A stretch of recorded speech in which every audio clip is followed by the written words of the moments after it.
Bem-vindos ao The Debate.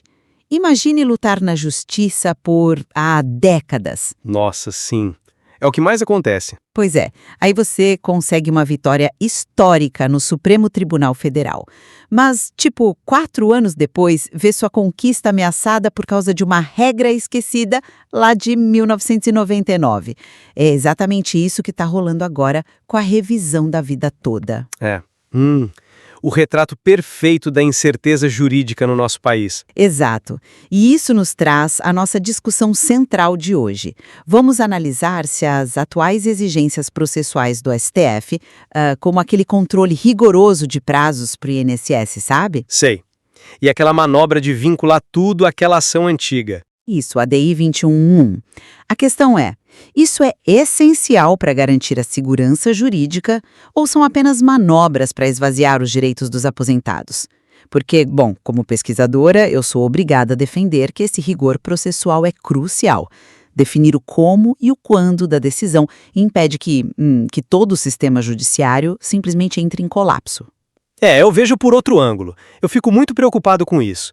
Para mim, essas reviravoltas processuais, aos 45 do segundo tempo, elas quebram a confiança da sociedade na corte. Prejudicam exatamente quem mais precisa de estabilidade, né? Mas olha só, para entender isso, a gente precisa olhar para o mecanismo do recente despacho do relator, o ministro Alexandre de Moraes. Certo.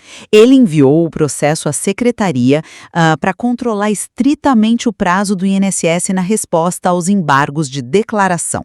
Que são os recursos para esclarecer os pontos obscuros da decisão. Exatamente. E também para analisar uma questão de ordem que estava pendente. Veja bem, isso é prudência. É garantir que o rito seja blindado contra falhas, entende? Olha, é muito difícil engolir esse argumento da prudência. Porque quando a gente olha para a prática, o que realmente aconteceu ali foi um atalho jurídico. Um atalho? Como assim? A corte decidiu ressuscitar a tal da ADI 2111, uma ação lá de 1999 sobre a constitucionalidade da lei previdenciária. E o mecanismo de como isso afeta os aposentados é super cruel, sabe?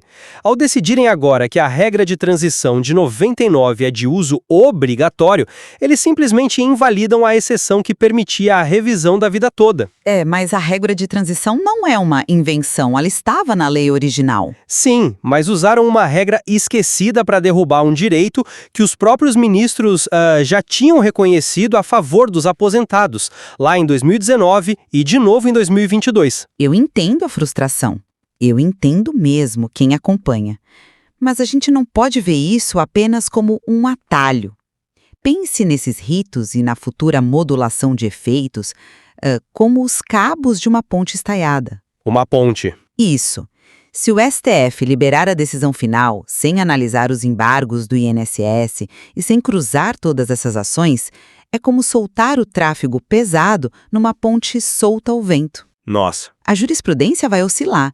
Os juízes de primeira instância não vão saber o que fazer, né? E aí o sistema colapsa sob o volume de ações desordenadas. Mas veja bem, o que o STF fez não foi construir uma ponte mais segura.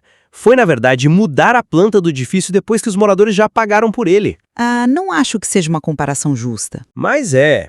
Usar o regimento interno e a reativação da ADI 2111 para barrar o reajuste de quem contribuiu a vida inteira antes de 1994, não é proteger o sistema, é usar burocracia para negar justiça material para essas pessoas. Ainda assim, você precisa admitir que as regras atuais trazem mais transparência. Lembra quando o ministro Dias Toffoli pediu vista do processo? Lembro, pediu mais tempo para analisar. Sim. E aí acionou-se uma regra relativamente nova de autocontenção da Corte. O processo agora tem um prazo de devolução automática de 90 dias. Antigamente, um processo desses ficava anos esquecido numa gaveta. Certo, ficava parado. Hoje, existe uma consequência regimental imediata. Isso é um avanço para o cidadão. Mas será que isso é transparência real? Porque, você pega essa regra de 90 dias e mistura com discussões sobre dias úteis, prazos dobrados para o INSS. Suspensões no recesso forense. Exato. E o que sobra? Só uma contagem burocrática interminável. O INSS ganha tempo, os recursos se sobrepõem aos dos aposentados e viram um verdadeiro labirinto. Isso só afasta a única resposta que importa. Afinal, essa revisão vale para todos, só para quem processou antes ou para ninguém? O ponto da Corte é usar ferramentas legítimas para que, quando essa resposta for dada, ela não deixe brechas no sistema legal.